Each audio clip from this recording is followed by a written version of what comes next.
Brought to you by Agilus Diagnostics.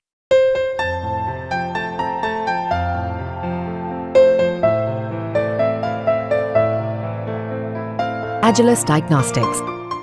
उसके लिए स्पर्धा चलती है। ये स्पर्धा है, कोई आपस का युद्ध तो है नहीं।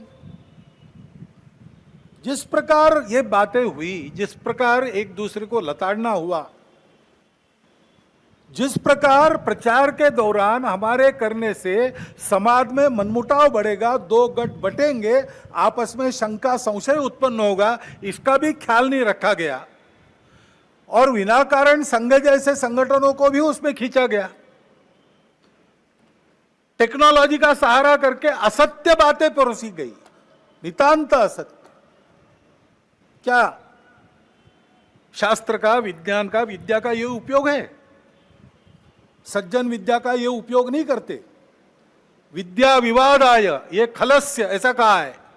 विद्या विवादाय धनम मदाय शक्ति परेशान परपीडनाय खलस्य साधो विपरीतमेतत् ज्ञानाय दानाय च रक्षणाय।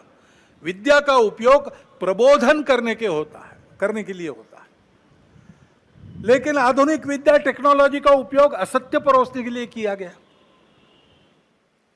ऐसे से देश कैसे चलेगा भाई? आखिर सबको देश ही चलाना है ना। दो पक्ष है, विरोधी पक्ष कहते हैं, मैं प्रतिपक्ष कहता हूं।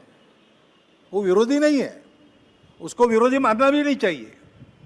वो प्रतिपक्ष है, वो एक पहलू उजागर कर रहा है, उसका भी विचार होना चाहिए।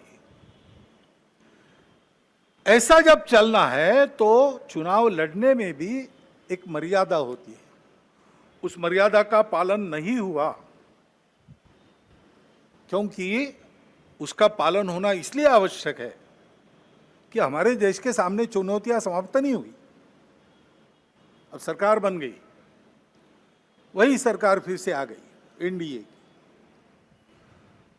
अब ये ठीक है, पिछले 10 वर्षों में बहुत कुछ अच्छा हुआ है।